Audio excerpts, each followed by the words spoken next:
normalmente solo il braccetto sui 30 euro, in offerta, ed è spesso in offerta, 19,90, facciamo finta che costi 30, per arrivare a 60 ci sono altri 30 33, euro, quindi 42, 12. Giocateli sulla rotta di Venezia. Morto che cavo. Guarda i numeri, però era tanto buon, tanto buon. Era tanto buon che mi galasassi 2000 de punti.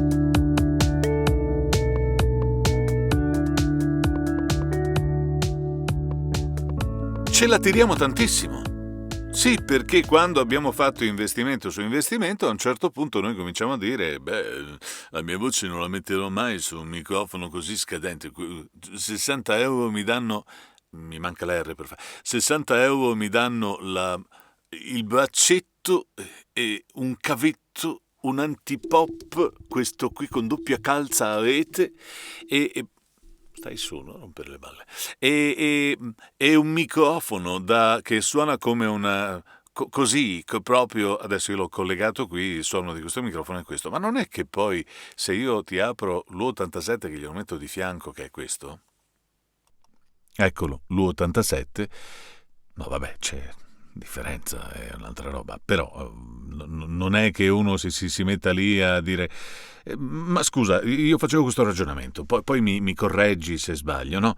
Siccome Francesco Di Reperiani, che è un vero genio del mix, è una forza della natura, iscrivetevi al suo canale e fate tutto quello che dovete perché ne sa a pacchi. Ecco, Francesco diceva che noi ci comperiamo l'U87 perché abbiamo il pisello piccolo. Ti sei comprato l'87 perché c'è il cazzo che non arriva a 7.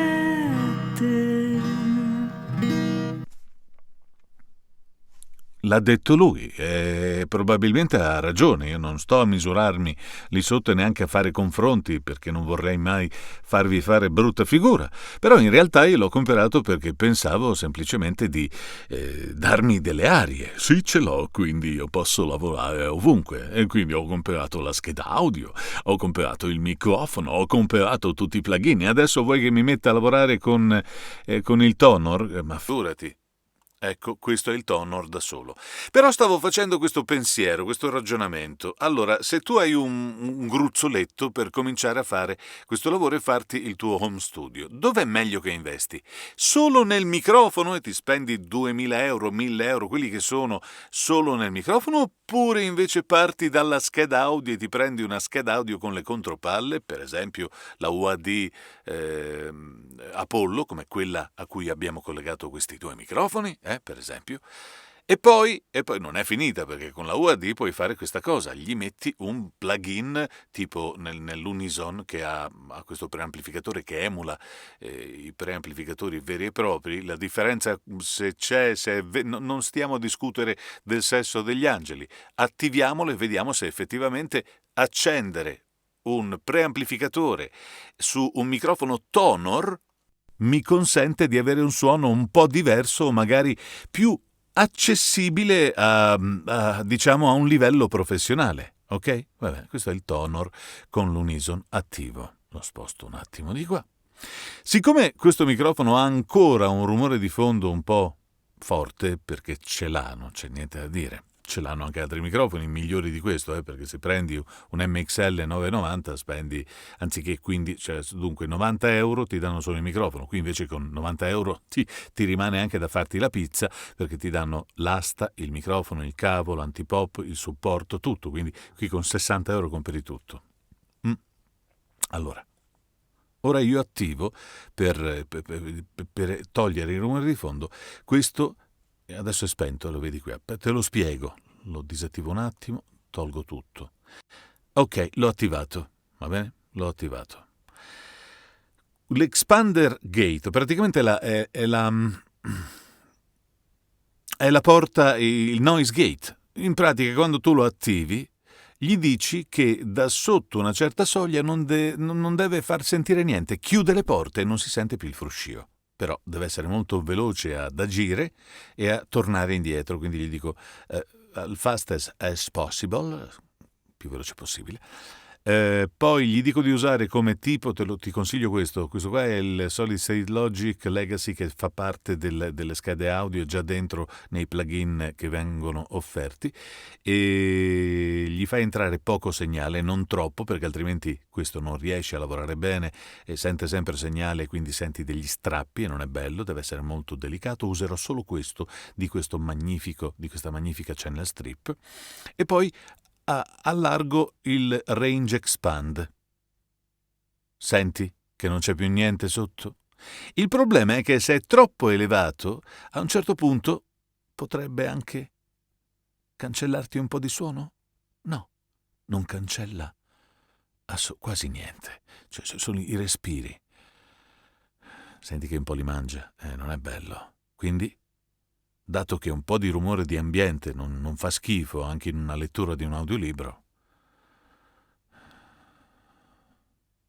questo è il mio respiro normale, lo prende tutto tranquillo. Il threshold lo tengo il più basso possibile, in modo che non agisca proprio se non è sotto ai meno 30 dB, ma poi dB, qui adesso non abbiamo fatto un check, quindi non abbiamo detto che entriamo esattamente con diciamo, tienilo più basso possibile.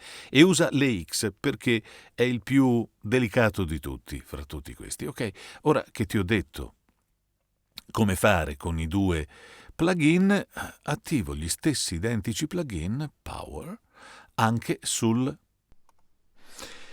U87 con le stesse identiche condizioni.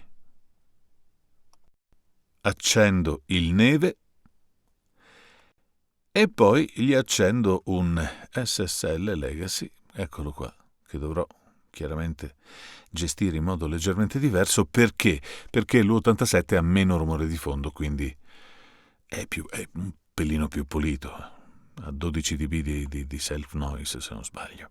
Perfetto, allora questo è il momento di fare la prova e spendere tutto quello che hai in un microfono e comprarti una scheda audio del cacchio, oppure prenderti una scheda con le contropalle e metterci un microfono del cacchio che magari suona bene. Ok, e adesso non dobbiamo fare altro che testarli. Vado a dormire che piove fortissimo, sono molto stanco. Non ho neanche controllato il trattore, forse non nevicherà fino a domani se mi va bene. Mi sveglia il suono del cellulare, guardo l'ora, sono le 5 di mattina.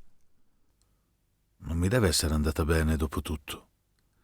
Nevica forte, devi uscire subito, mi dicono.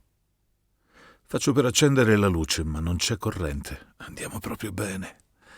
Mi vesto più in fretta che posso e mi faccio il caffè con la vecchia moka. Il caffè è il mio vizio. Esco di casa, c'è già tanta neve per terra e nevica fittamente. Se continua così sarà dura. Del resto, inverno, febbraio, Appennini, c'era da aspettarselo. Questa neve però è davvero pesante, si attacca agli stivali, ha ricoperto i cavi della luce e quelli del telefono. E non vorrei essere nei panni di quelli che stanno cercando di trovare e riparare i danni alle linee elettriche. Mi viene un dubbio. Rientro in casa e provo il telefono. Muto. Il telefono fisso è muto. Niente corrente, niente telefono. Meno male che l'acqua arriva ancora. Esco di nuovo, preparo il mezzo, salgo, accendo. La mia zona è sempre la stessa. Le frazioni poco fuori dal paese, quelle verso la città. La conosco come le mie tasche. Strade strette, case isolate, salite, discese. Ci sarà da far più attenzione del solito con questa neve cattiva. Mi infilo l'auricolare del cellulare, parto. Mi piace, di solito, questo lavoro. Soldini in più per spostare la neve e liberare le strade. Mi sento un eroe. Mi piace creare varchi e piazzole dove la gente si possa fermare a montare le catene. Cerco di non chiudere gli ingressi delle case abitate, anche se a volte è inevitabile. Mi sento un eroe. Mi piace creare varchi e piazzole dove la gente si possa fermare a montare le catene. Cerco di non chiudere gli ingressi delle case abitate, anche se a volte è inevitabile.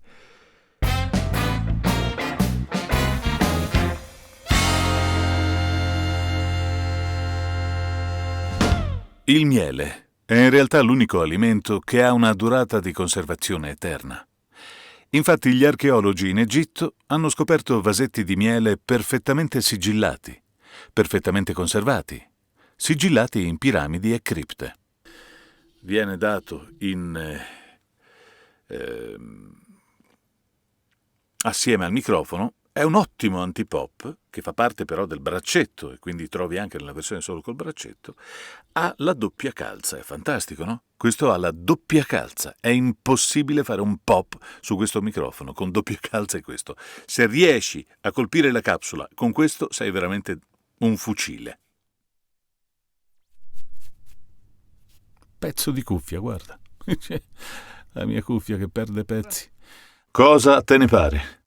Spendiamo pochissimo nel microfono e magari qualcosa di più nella scheda audio. Io qui ho usato una scheda audio della WAD, ci ho messo questo preamplificatore che chiaramente era emulato, non avevo la versione vera e propria, ma probabilmente spendere di più in una catena audio e calibrare il costo tra catena audio, microfono e scheda audio potrebbe essere un'idea per non spendere tutto il malloppo in un solo singolo microfono che magari collegato a una singola scheda audio non dice poi più di tanto e non ti giustifica la spesa che stai affrontando per iniziare il tuo lavoro in home studio. Era un esperimento, spero ti sia piaciuto. Ciao!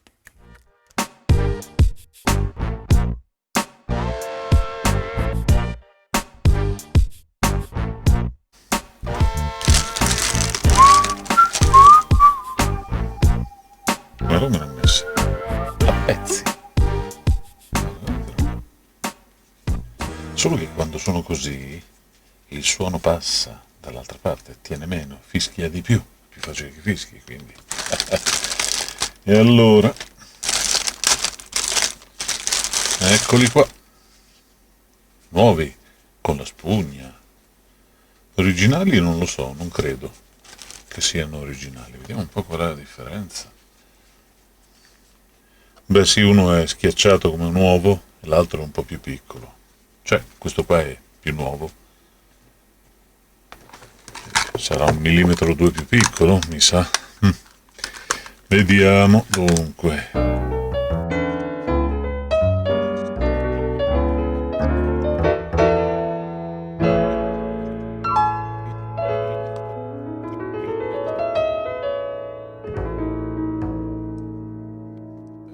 Questa c'è, è entrata perché vedi, entra fino qui dentro deve andare perché c'è una specie di rientranza qui così.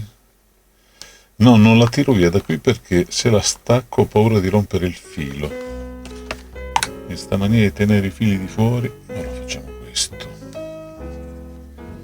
Facciamo una cosa più furba, vediamo, facciamo un rincalzo. Se io la rincalzo in dentro, anziché fare così, una volta che io lo inserisco, ne vero, qua sopra, derincalzandolo, in teoria non dovrei diventare cretino come ho fatto fino adesso, usando la testa e le dita.